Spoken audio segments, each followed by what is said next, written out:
Support for the Living Wisdom podcast is provided by InTouch Pharmaceuticals, a long-term care pharmacy committed to meeting the specialized pharmaceutical needs of their clients. Visit InTouchPharma.com.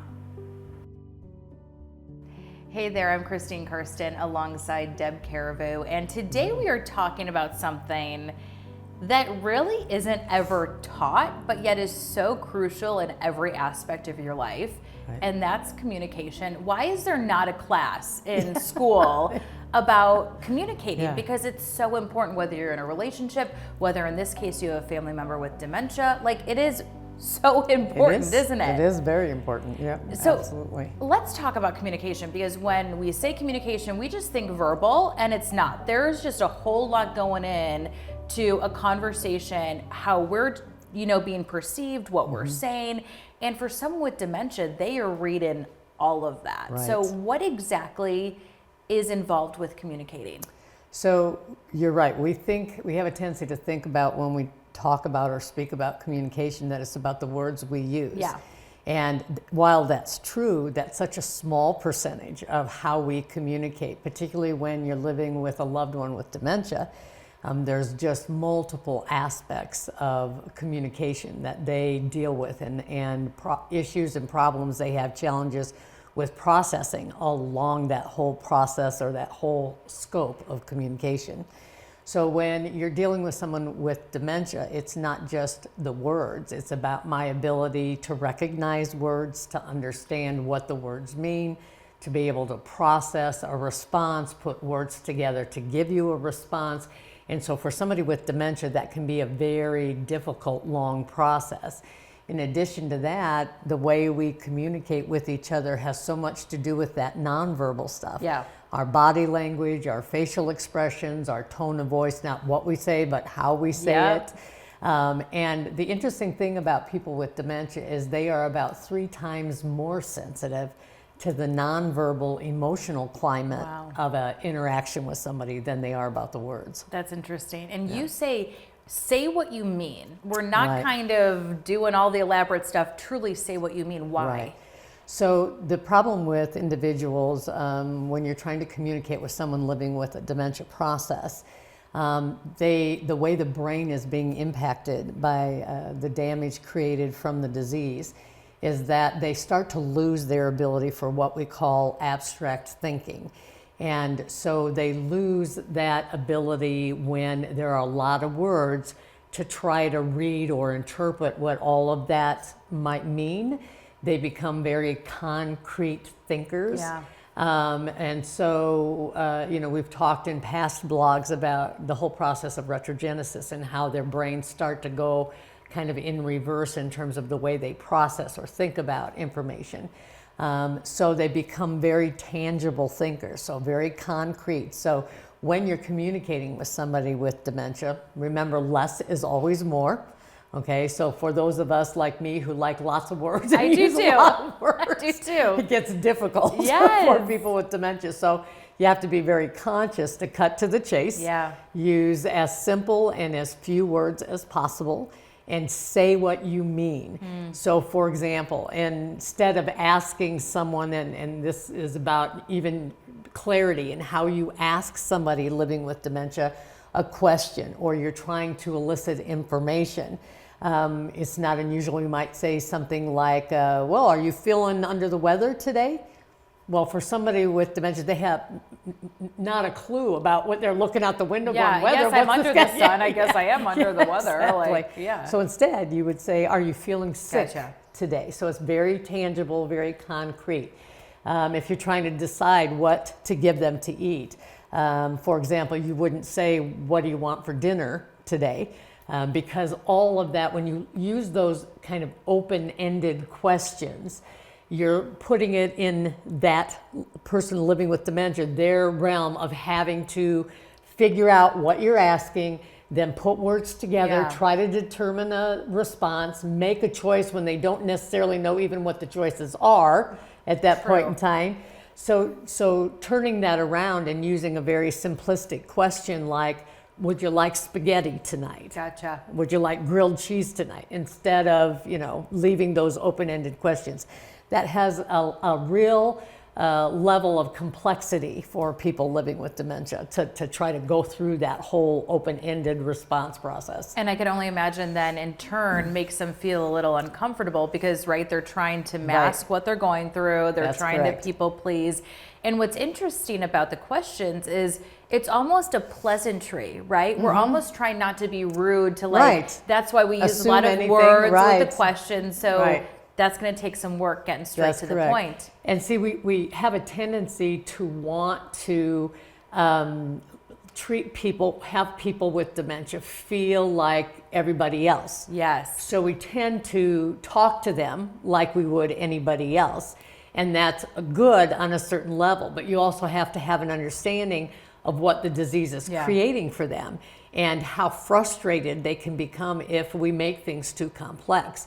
So just what you were referring to earlier, if we're using too many words, they're getting frustrated, they can't come up with a response, rather than giving you a response to that open-ended question of what do you want for dinner tonight, I might just say something like, you know what, I'm just not hungry, I don't want to eat. Gotcha. You know, instead of saying, I don't know how to tell you what are, you know.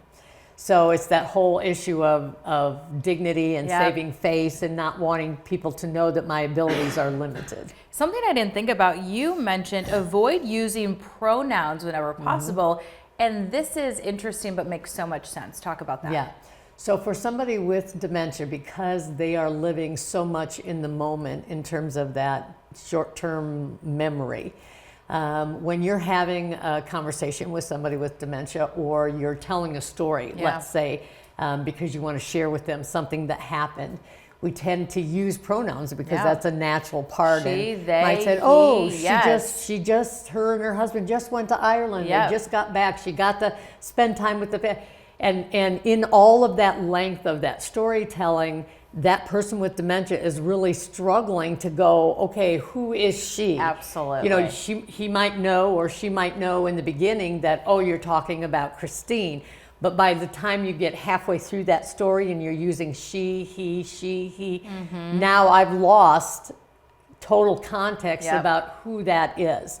So when you're telling stories, when you're having conversations, when you're giving pieces of information, the more you can refer to a person's name that you're telling that story about, the easier it is for the dementia person to stay connected and engaged in the conversation. Makes so much sense. Okay, I am so guilty of this next one. You talk about avoid elder speak, and this is something I know I do, but I'm cognizant of when it happens to me and I don't like it. So first of all, what is elder speak? So elder speak is kind of the adult version of baby talk, if you will. How are you? Are you doing okay? So we have a tendency when people are elderly, and then when we think about elders who are dealing with also now a dementia disease process, out of care and kindness and compassion, people want to use this honey kind of voice, if you will.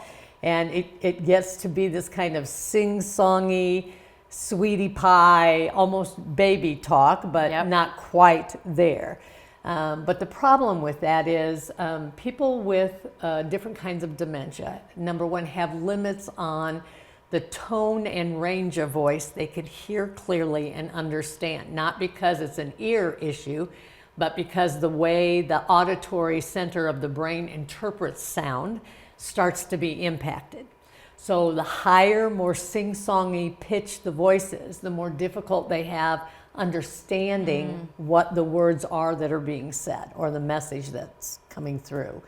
And then the other thing is that, you know, as an adult, if somebody's talking to you in this little, you know, kind of sing-songy, what feels like a child or baby related kind of voice, then it becomes a true dignity issue. It feels disrespectful to them, and it's going to trigger a defensive response. So it's just being conscious again, and people do it not out of a wrong motive. They're trying to be caring, and they want to be sweet, and they want people to know that they care about them. but we lose sight of how that is interpreted and how that comes across to an elder adult. Yeah, and it makes so much sense. So clarifying how to ask a question to get a successful response. I know we touched on that a little bit, but that is difficult, trying to really just get to the point to really get a successful response. Right. And the other thing I would tell you is before you try to start to have a conversation with somebody with dementia, think about what is the message you want to relay? What is the question? What's the piece of information that you want to elicit from the individual that you're engaging with? And then cut to the chase. Think about, what are the simplest words I can use to ask this question? And the more you can create those questions in such a way that I can answer it with a yes or no, the more engaged I'm going to stay and the better I'm going to be able to be successful in my communication with you. Yeah. The other thing that's really important in terms of when you're attempting to communicate and connect, we have a tendency to want to just use words all the time. And one of the things that I tell people is that if you cannot just give me words, but give me visual cues with those words, I'm going to have a much higher rate of success in terms of understanding. So for example, if you walk into the kitchen, I'm sitting at the table and you say to me, Debbie, do you want a cup of coffee? Now, if I'm well into moderate dementia, by the time you get all those words out, my mind is just racing, trying to process that information because number one, I have to be able to process what is the thing that you're asking me about. So when you use the word, do I want coffee? I have to go, okay, coffee, what does that word mean? What's the physical object it represents? Is that something I want? Is that something I like? Okay, once I process through all that, trying to figure that out, now I have to put all the words together about how I'm going to develop a verbal response to you. Okay, so instead of doing that, if you can bring the coffee pot, bring a cup, pour the coffee when you say to me, Debbie, would you like a cup of coffee? Now you've made a connection for me. Gotcha. I can see it, I can smell it. It's hot, it's black, it's yummy, and now I can say, oh yes, please, I want some. Yes. Okay?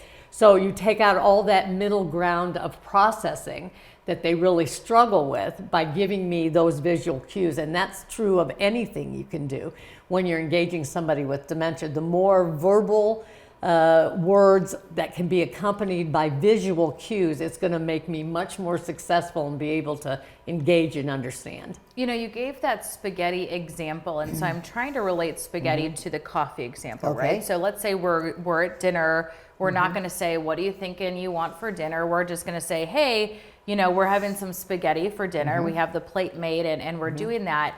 Do you find that people with dementia are more easygoing with choices and what they want? So let's say maybe they didn't want spaghetti for dinner, but hey, it's there, so instead of fighting it, I'm going to eat it. Or do caregivers struggle with this aspect of, okay, I made spaghetti, they don't want spaghetti even though I made it and showed it. Do I have to go get something else? Like, do you know what I'm saying with Yes. that? How do you combat making this dish, showing it to them just for them to maybe say, no, I don't want that? Yeah.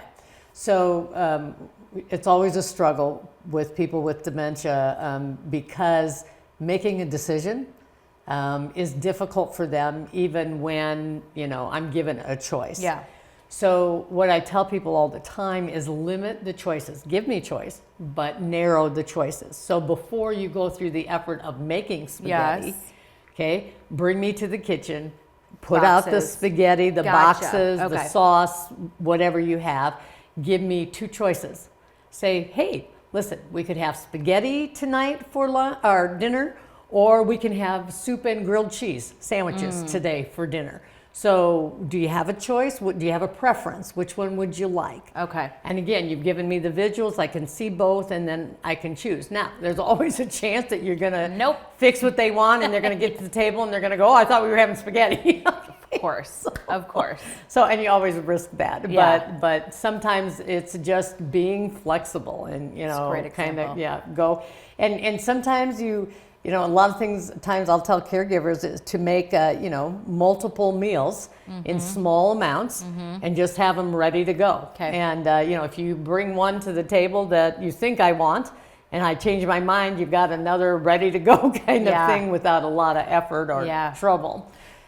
So the other thing about meals is that I'll say it's really easy for people with dementia, the more advanced they get in the process, to be overwhelmed by too much food, too many things on the table. So again, it goes back to what we talked about before, less is more. So if the only thing I am able to use at this point in time is a fork, then don't give me a knife, don't give me a spoon, don't give me a salad bowl, too much is overwhelming or overstimulating. As people advance into the more advanced stages, oftentimes I tell people to give me one item in one single dish, let me consume 100% of that, then give me the next item.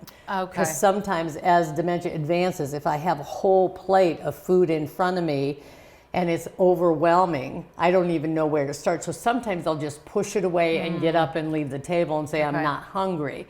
But if you give me each individual item in a bowl, I'll eat 100% of each one. That's such a great recommendation. So if that's happening at your house, maybe just try the one thing over the other. I don't like my food to touch, so that's perfect. Okay.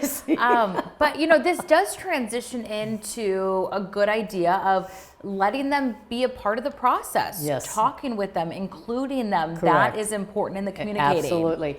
You always want people to feel like they've got some level of control, some sense of normalcy, some level of participating. I should not, because I have dementia, I should not become just a passive observer in my life and continue to have things done to me or for me. It's about doing things with me and including me. Let's talk about tone and body language. Okay, where do we even start with analyzing our tone? Because you were saying not too high, sing-songy, or so. What's your biggest recommendation for people at home to try to maybe see if they are using the right tone? What would that be? So it's important that you keep in mind and that you're conscious of, even though people with dementia lose cognitive memory, what they do retain is emotional memory. So although I may not remember what you say to me, I will always remember how you made me feel. Okay? So you always have to ask yourself, when you're engaging with somebody with dementia, you need to consciously think about using a calm voice, being friendly, being, loving in how you're using your words, those kinds of things, because they will be very, very attuned and very sensitive to how you're coming across. It's really easy when we're frustrated and we're carrying a burden, like being a caregiver, and you've gone through the same thing 10 times now. It's really easy to get frustrated. The more frustrated you get, the more curt your tone of voice is going to be. And so it's always just kind of, if you need to take a step back, take a couple of deep breaths, come back to it in a minute, just always try to center yourself, because if you're emotional, it's going to come across as emotional. Whatever that is that you're feeling. So it's kind of reading your internal compass, if you will, and determining, where am I at in this moment before I open my mouth? How am I going to come across? And I think also taking a step back and remembering, yes, it's so frustrating for you, not taking off the burden as a caregiver.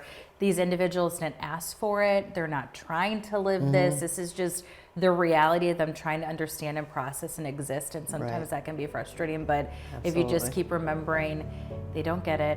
They're scared, right? They're trying to save a face. And when you try to kind of think from that, it's a little bit. And that's if you can see and understand what it must be like for that person living with dementia. It kind of puts a whole different frame on things. Now we all have to figure out how we can all communicate better when we don't learn these things, but it's a great step to making sure that we can make everybody's lives a little bit easier. Amen.